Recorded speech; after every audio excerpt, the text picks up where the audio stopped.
السلام علیکم ورحمۃ اللہ وبرکاتہ۔ الحمد للہ رب العالمین والعاقبۃ للمتقین والصلاة والسلام علی سید الانبیاء والمرسلین وعلی آلہ الطیبین الطاہرین وعلی من تبعہم بإحسان الی یوم الدین، اما بعد فاعوذ باللہ من الشیطان الرجیم، بسم اللہ الرحمن الرحیم۔ ان اللہ وملائکتہ یصلون علی النبی یا ایہا الذین آمنوا صلوا علیہ وسلموا تسلیما، اللہم صل علی سیدنا شفیعنا حبیبنا و مولانا محمد وبارک وسلم۔ محترم ناظرین کرام، آج کے ہمارے اس نشست میں ہم قصیدہ بردہ شریف کے درس کا آغاز کرتے ہیں۔ سب سے پہلے بزرگان دین اور اولیاء کرام کا یہ طریقہ رہا ہے کہ قصیدہ بردہ شریف سے پہلے اللہ رب العزت کی حمد و ثنا اور حضور علیہ السلام پر درود و سلام کا نذرانہ پیش کرتے ہیں۔ اسی طریقے کو برقرار رکھتے ہوئے ہمارے درس کا آغاز بھی ہم اللہ رب العزت کی حمد و ثنا سے کرتے ہیں۔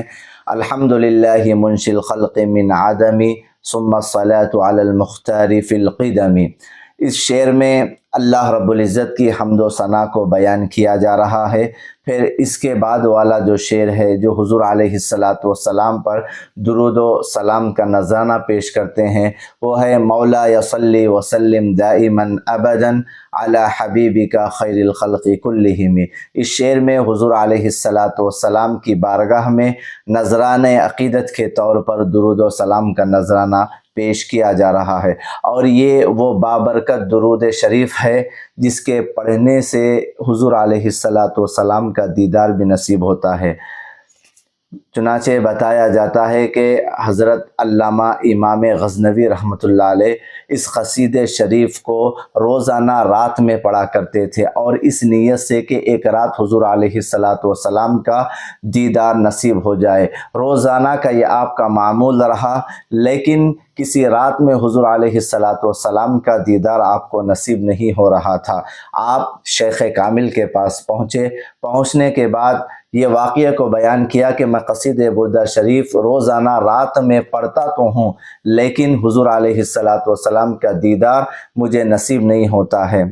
تو آپ کے شیخ کامل نے یہ فرمایا کہ اس کے پورے شرائط کے ساتھ پڑھا کرو۔ آپ عرض کرتے ہیں میں نے پورے شرائط کے ساتھ باوضو ہو کر اس کے معنی پر غور کر کے اس طرح بادب بیٹھ کر میں قصیدہ بردہ شریف پڑھتا ہوں، لیکن حضور علیہ السلام کا دیدار مجھے نصیب نہیں ہوتا ہے۔ تو آپ کے شیخ کامل نے اس طرح اپنی گردن کو جھکایا اور اس طرح مراقبے میں جا کر راز معلوم کیا کہ آخر کس وجہ سے حضور علیہ السلام کا دیدار آپ کو نصیب نہیں ہو رہا ہے۔ اس کے بعد جب آپ کو یہ مراقبے میں یہ بات معلوم ہوئی اور آپ نے امام غزنوی رحمۃ اللہ علیہ سے فرمایا کہ قصیدہ بردہ شریف شروع کرنے سے پہلے وہ درود پاک پڑھو جو حضرت امام شرف الدین بوسی رحمۃ اللہ علیہ حضور کی بارگاہ میں قصیدہ بردہ شریف سنانے سے پہلے پڑھا تھا۔ انشاءاللہ اللہ کی ذات سے امید ہے کہ حضور علیہ السلام کا دیدار نصیب ہوگا۔ تو یہ درود شریف انتہائی برکتوں اور رحمتوں والا ہے، اس کے پڑھنے سے اللہ ہماری زندگیوں میں خیر و برکتیں عطا فرماتا ہے۔ وہ ہے مولا صلی وسلم دائما ابدا علی حبیبک خیر الخلق کلہم۔ اس کے بعد حضرت امام شرف الدین بوسی رحمۃ اللہ علیہ اپنے مکمل قصیدے کو 10 فصلوں میں اس طرح تقسیم فرماتے ہیں، جن میں پہلی فصل کو آپ نے جو بیان فرمایا جس میں محبت کا ذکر کیا گیا ہے، عشق کا بیان اس میں ذکر کیا گیا ہے۔ چنانچہ حضرت امام شرف الدین بوسی رحمۃ اللہ علیہ فرماتے ہیں امن تذکری جیران بدی سلمی مزجت دمعا جرا من مقلۃ بدمی۔ اس کا ترجمہ ہے کیا مقام ذی سلم کے ہمسائیوں کی یاد سے تیرے آنکھوں سے خون آلود آنسو بہ رہے ہیں۔ معزز سامعین کرام، اس شعر میں حضرت امام بوصیری رحمۃ اللہ علیہ اپنی ذات سے مخاطب ہو کر فرماتے ہیں کہ کیا مقام ذی سلم کے پڑوسیوں کی یاد میں آنسو بہا رہے ہو اور اپنی آنکھوں کو اپنے محبوب کی یاد میں بھر رہے ہیں، جو محبوب مقام ذی سلم کے رہنے والے ہیں، جس کو اس مقام سے اقامت و قیام کی نسبت ہے، اور یہ دستور میدان محبت میں عام ہے کہ محبوب کی ہر چیز جو اس سے منسوب ہوتی ہے وہ بھی محبوب اور پیاری ہوتی ہے، یعنی محبوب کی ہر شے محبوب ہوا کرتی ہے۔ یہاں پر بھی مقام ذی سلم کا ہر ذرہ اور ہر در و دیوار اس کی یادوں سے معمور و آباد ہے، لہٰذا عاشق کا گزر جب بھی اس مقام سے ہوتا ہے تو محبوب کی یاد آ جاتی ہے، اور وہ حالت بے قراری میں بے چین و بے قرار ہو کر بے ساختہ رونے لگتا ہے۔ تو جب یہ کیفیت عاشق کی ہوئی تو وہ اپنے ہی ذات سے سوال کر رہا ہے، اور اس کی بے قراری کو دور کرنے اور اسے تسلی دینے کی کوشش کر رہا ہے۔ محترم ناظرین کرام، اس شعر میں ایک لفظ کو ذکر کیا گیا ہے، اور اس لفظ کے ذریعے سے قصیدہ بردہ شریف کا آغاز ہوا ہے امنتا۔ امنتا کا اگر معنی دیکھا جائے تو اس کے معنی آتے ہیں تم امن میں آ گئے، یعنی امام بوصیری رحمۃ اللہ علیہ اس شعر سے آغاز کر کے یہ بتلانا چاہتے ہیں جو کوئی اس قصیدہ بردہ شریف کو پڑھتا ہے تو وہ امن میں آ جاتا ہے، وہ حفاظت میں آ جاتا ہے۔ اور یہاں پر ایک لفظ استعمال کیا گیا ہے ذی سلم، یہ مکۃ المکرمہ اور مدینۃ المنورہ کے درمیان ایک مقام کا نام ہے۔ جب عاشق کا گزر یہاں سے ہوا تو اس کے در و دیوار کو دیکھ کر اس کی محبوب کی یاد آ گئی، اور اس وجہ سے ان کے آنکھوں سے آنسو روا دوا ہو گئے۔ محترم ناظرین کرام، اگر کوئی روتا ہے تو رونے کی دو وجہ ہوتے ہیں، ایک یا تو رنج و غم کی وجہ سے روتے ہیں، یا فرحت و خوشی کی وجہ سے رویا جاتا ہے۔ اور رنج و غم میں جو آنسو روا ہوتے ہیں وہ گرم ہوتے ہیں، اور فرحت اور خوشی میں جو آنسو نکلتے ہیں وہ ٹھنڈے ہوتے ہیں۔ تو اس طرح حضرت امام بوصیری رحمۃ اللہ علیہ جب اس مقام ذی سلم سے آپ کا گزر ہوتا ہے تو ان مقامات کو دیکھ کر جو محبوب کے مقامات ہیں آپ کے آنکھوں سے آنسو رواں دوا ہوتے ہیں، کیونکہ آپ اپنے محبوب سے ایسا عشق کیا کرتے تھے، ایسی محبت کیا کرتے تھے، اس محبت کی وجہ سے آپ ان مقامات کو دیکھ کر محبوب کی آپ کو یاد آ گئی، اس وجہ سے آپ اس طرح اپنے آنکھوں سے آنسو بہا رہے ہیں۔ یہ عشق کی انتہا ہوا کرتی ہے۔ محترم ناظرین کرام، عشق کی دو قسمیں ہوتی ہیں، ایک ہے عشق مجازی، دوسرا ہے عشق حقیقی۔ عشق مجازی جو ہوتا ہے وہ دنیا کے لیے محبت کرنا ہوتا ہے، اور عشق حقیقی جو ہوتا ہے وہ اللہ تعالیٰ کے لیے محبت کرنا ہوتا ہے۔ اور عشق مجازی سے انسان کی ہلاکت ہوتی ہے، اور عشق حقیقی سے حیات جاویدانی ملتی ہے۔ تو معزز سامعین کرام، حضرت امام شرف الدین بوصیری رحمۃ اللہ علیہ نے جو محبت کا اظہار فرمایا ہے، جو عشق کا اظہار فرمایا ہے، وہ عشق حقیقی ہے۔ اور یہ بھی بات آیا ہے کہ عاشق اپنے عشق کو چھپانے کی کوشش کرتا بھی ہے تو اس سے اس کا عشق کبھی چھپتا نہیں ہے، کیونکہ عشق جو ہوتا ہے وہ ایک نہ ایک دار اس کے آثار نمودار ہو جاتے ہیں، اور لوگوں پر یہ بات عیاں ہو جاتی ہے کہ یہ کسی کا محبوب ہے، یہ کسی کے محبوب کے اس طرح محبت میں اپنے آنسوؤں کو بہا رہا ہے۔ تو حضرت امام شرف الدین بوصیری رحمۃ اللہ علیہ پہلے شعر میں اس طرح محبوب کے مقامات کو یاد کر کے اپنے آنکھوں سے اس طرح آنسو بہا رہے ہیں۔ اسی طرح حضرت امام شرف الدین بوصیری رحمۃ اللہ علیہ آگے ارشاد فرماتے ہیں، امحبت الریح من تلقاء کاظمۃ واومد البرق فی الظلماء من اظم،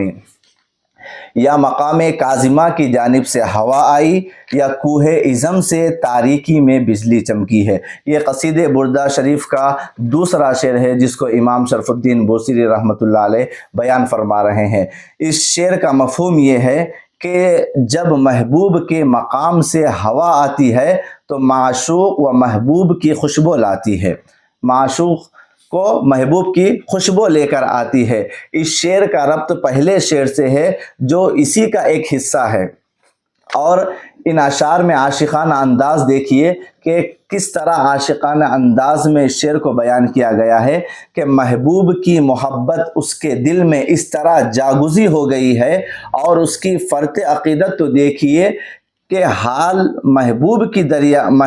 دریافت سے بے قرار و مضطرب عاشق اس سے وابستہ ہر شے میں اپنے محبوب کا تصور جمائے بیٹھا ہے۔ مقام کاظمہ سے چلنے والی ہواؤں میں یہ تصور کر رہا ہے کہ وہ دیار حبیب کو چھو کر آ رہی ہے، ان ہواؤں میں اپنے محبوب کا نورانی چہرے کا دیدار کر رہا ہے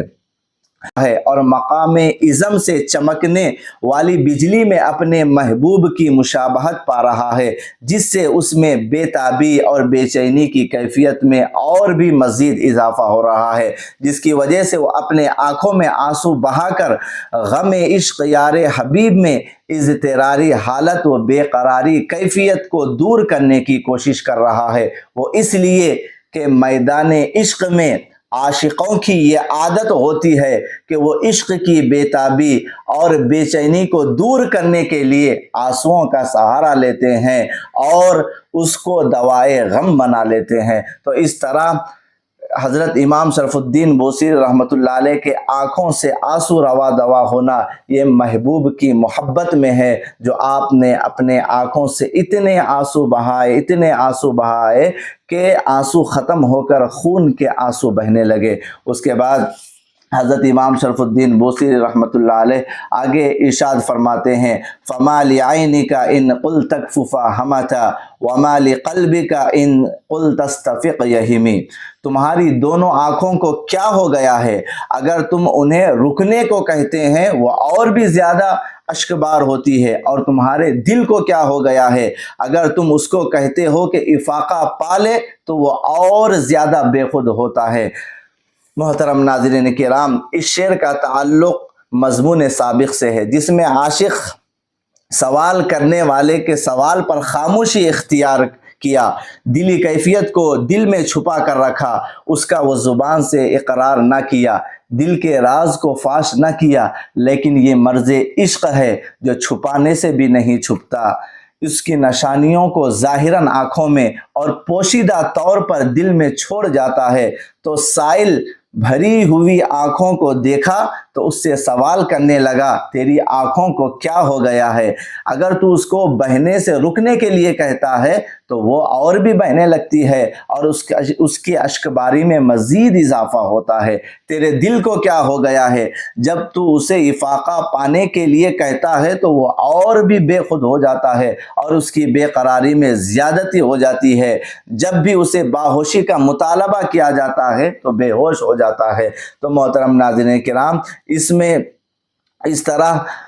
دل اور اس طرح آنکھوں کو مخاطب ہو کر کہا جا رہا ہے کہ آپ کی آنکھوں کو کیا ہوا ہے، آپ کے دل کو کیا ہوا ہے، اس طرح اس کا دونوں کا تذکرہ اس شعر میں کیا جا رہا ہے۔ پھر آگے امام بوصیری رحمۃ اللہ علیہ فرماتے ہیں، اَيَحْسَبُ الصَّبُّ أَنَّ الْحُبَّ مُنْكَتِمٌ مَا بَيْنَ مُنْسَجِمٍ مِّنْهُ وَمُضْطَرِمٍ۔ کیا عاشق یہ گمان کرتا ہے کہ محبت پوشیدہ رہنے والی ہے، جبکہ وہ آنسو جاری اور دل بے قراری کے درمیان ہوتا ہے؟ محترم ناظرین کرام، اس شعر کی تشریح میں یہ بیان کیا جاتا ہے کہ تم یہ مت سمجھو کہ تم اپنے عشق کو چھپا سکتے ہو، تم اپنے عشق کو چھپا سکتے ہو، تمہاری حالت خود اس کی گواہی دے رہی ہے کہ تمہارے آنسو مسلسل بہہ رہے ہیں اور دل تمہارا سلگتا جا رہا ہے، ایسے میں تمہارا محبت کا انکار غلط ہے۔ محترم ناظرین کرام، محبت جس قدر گہری ہو جاتی ہے، آنسو اسی وقت سے رواں ہوتے ہیں اور دل بھی اسی قوت سے شعلہ زن رہتا ہے، اس کی سوزش تیز ہو جاتی ہے اور ماحول میں اس کے شعلے لپکتے ہیں اور اس کی تپش بھی محسوس ہوتی ہے اور بڑھ جاتی ہے۔ یہاں ایک سوال یہ ہوتا ہے کہ بہتے آنسو تو دکھائی دیتے ہیں، انسان جب روتا ہے تو اس کے گرنے والے آنکھ سے جو آنسو ہوتے ہیں وہ دکھائی تو دیتا ہے، لیکن سلگتے دل کا کیسے پتہ چلے گا کہ دل سے اس نے محبت کی ہے؟ تو وہ محبت کا پتہ کیسے چلے گا کہ وہ دل سے محبت کر رہا ہے؟ تو اس کے جواب میں یہ کہا جا سکتا ہے کہ دل کی یہ حالت اس کے لوازمات سے معلوم ہوتی ہے۔ جب دل سے محبت کرتا ہے تو اس کے لوازم و آثار ظاہر ہونے لگتے ہیں، جس سے دل کی محبت کا پتہ چلتا ہے۔ دل کی محبت کے آثار میں سے یہ ہے کہ چہرے کی رنگت زرد پڑ جاتی ہے، بدن کمزور ہو جاتا ہے، ہمیشہ فکر میں ڈوبا رہتا ہے اور محبوب کے ذکر سے مٹھاس محسوس ہونے لگتی ہے، نظر کو چرا کر محبوب کو دیکھتا ہے اور محبوب کی باتوں کو کمال محبت سے سنتا ہے اور اس کا ذکر بار بار کرتا ہے۔ یہ سارے آثار اس کے ہوتے ہیں جو دل سے محبت کرنے والا ہوتا ہے۔ تو معزز ناظرین کرام، ان تمام اشعار میں حضرت امام شرف الدین بوصیری رحمۃ اللہ علیہ